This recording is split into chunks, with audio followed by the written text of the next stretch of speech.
The Quran says in Surah Anbiya, chapter number 21, verse number 33, Huwa allazi khalaqal layla wan nahara. It is Allah who has created the night and the day. Wa shamsa wal qamar, the sun and the moon. Kullun fi falaki yasbahun.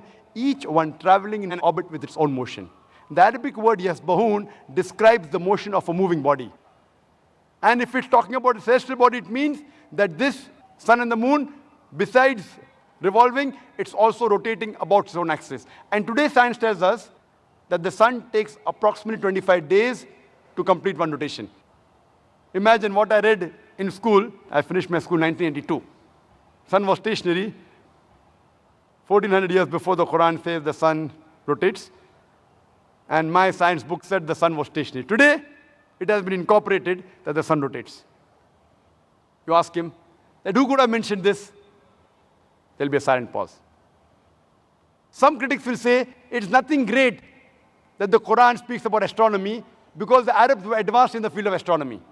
I do agree, the Arabs were advanced in the field of astronomy, but I'd like to remind them that it was centuries after the Quran was revealed that the Arabs became advanced in the field of astronomy. So it is from the Quran that the Arabs learned about astronomy and not the vice versa. In the subject of hydrology, when you ask the atheist, that you ask him about the water cycle, he will tell you that the water evaporates from the ocean. It forms into clouds. The clouds move into the interior. It falls down as rain, and the water table is replenished. You ask him, when did you come to know this? He will tell you it was in 1580 when Sir Bernard Palissy, he spoke about the water cycle for the first time. 1580. So you tell him what you came to know in 1580, just hardly a couple of hundred years before. The Quran mentions 1400 years ago. The Quran says the water evaporates from the ocean, formed into the clouds. The clouds move and join. They move into the interior, and they fall down as rain, and the water table is replenished. The water cycle is spoken in the Quran in great detail in several places. It's mentioned in Surah Zumur, chapter 39, verse number 21. In Surah Rum, chapter number 30, verse number 24. In Surah Hijr, chapter number 15, verse number 22. In Surah Mu'minun, chapter number 23, verse number 18. In Surah Rum, chapter number 30, verse number 48. In Surah Nur, chapter number 24, verse number 43. It's mentioned in Surah Naba, chapter number 78, verse number 12 to 14. It's mentioned in Surah Araf, chapter number 7, verse 57. In Surah Raj, chapter number 13, verse number 17. It's mentioned in Surah Furqan, chapter number 25, verse number 40 and 49.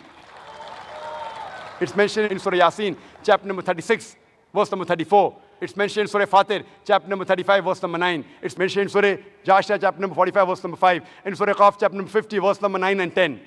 It's mentioned in Surah Waqia, chapter number 56, verse number 67 to 70. It's mentioned in Surah Tariq, chapter number 86, verse number 11. I can go on and go on and go on, quoting only the verses in the Quran which speak about the water cycle only. The Quran speaks about the water cycle in great detail. Who could have mentioned this in the Quran 14 years ago? No reply. Don't worry, continue. The Quran speaks about geology. The geologists say that the radius of the earth is 3,750 miles. The deeper layers are hot and fluid. The upper layer is a thin crust, hardly 1 to 20 miles in thickness. And there are high possibilities it will shake. It is due to the folding phenomena which gives rise to mountain ranges which prevents the earth from shaking. Allah mentioned this in the Quran. It's mentioned in the Quran. In Surah Naba, chapter number 78, verse number 7 as well as 8, Allah says, Wal Jibal Autada. We have made the earth as an expanse and the mountains as pegs, which science has agreed today. A similar message is mentioned in Surah Anbiya, chapter 21, verse number 31, that we have placed on the earth mountains standing firm, lest it would shake with you. In the field of oceanology, previously we knew that there was two types of water, salt and sweet, but the Quran says in Surah Furqan, chapter 25, verse number 53, that it is He who has let free two bodies of flowing water, one sweet and palatable, the other salty and bitter. Though they meet, they do not mix. There is a barrier which is forbidden to be trespassed. We knew that there were two types of water, but what does the Quran mean there is a barrier which is forbidden to be trespassed? Today we know that whenever one type of water flows into the other type of water, it loses its constituents and gets homogenized into the water it flows. This homogenizing area is called as a barrier, a barzakh in the Quran. Quran mentioned this 14 years ago. Quran mentioned about biology. It's mentioned in Surah Anbiya, chapter number 21, verse number 30. وَجَعَلْنَا مِنَ الْمَاءِ كُلَّ شَيْءٍ أَفَلَا يُؤْمِنُونَ. We have created every living thing from water. Will you not then believe? Who could have believed in the deserts of Arabia that everything is made from water? Today science tells us that every living thing is made from water. There is a theory known as theory of probability. That if you make a wild guess, the chances you'll be right is depending upon what are the options. For example, if I toss a coin, head or tails, whatever reply you give, the chances you'll be right is 1 upon 2, 50%.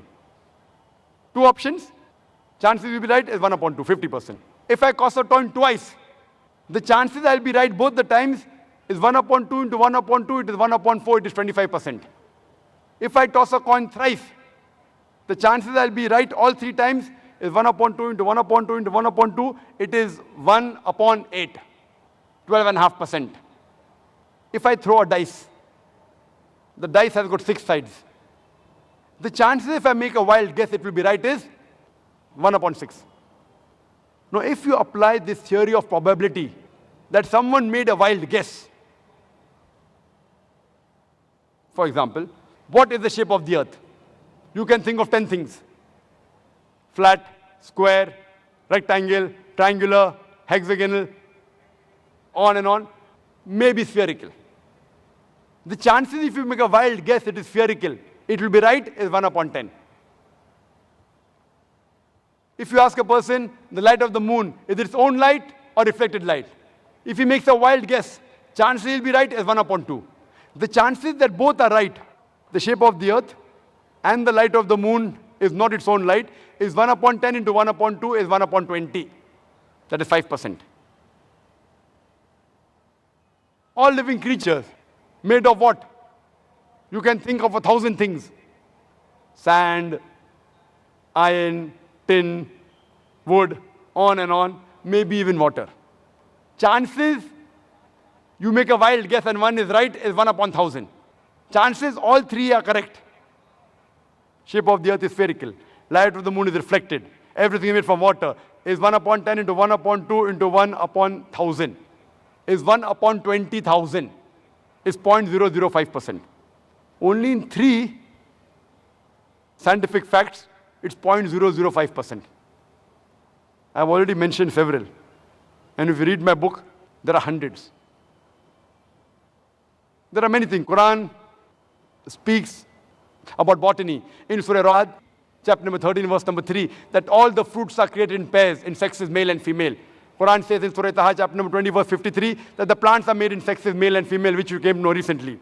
In the field of zoology, Quran says the animals and the birds live in community like the human beings. In Surah Anam, chapter number 6, verse number 38, which we came to know recently. Quran speaks about the bee, that it can find its path, which we came to know recently. In Surah Nahl, chapter number 16, verse number 60 and 69. The Quran says that the worker bee, the female bee, previously thought it was the male bee. Quran says in Surah Nahl, chapter number 16, verse number 69, that the worker bee is the female bee. Quran speaks about the lifestyle of the spider in Surah Ankabut, chapter 29, verse number 41. The Quran speaks about the lifestyle of the ant in Surah Namal, chapter number 27, verse number 17 and 18, which we have come to know recently. Quran speaks about genetics, that it is the male fluid, it is the sperm which is responsible for the sex of the child. In Surah Najm, chapter number 53, verse number 45 and 46, as well as chapter number 75, verse number 37 to 39, which we came to know recently. Quran speaks about embryology, that all the human beings are made from alaqa, a leech-like substance, something which clings. In Surah Alaq, Surah Iqra, chapter 96, verse number 2, which we came to know recently. Quran speaks about the various embryological stages, alaqa, mudga, izama, lahem. In Surah Mu'minun, chapter number 23, verse number 12 to 14, which we have come to know recently.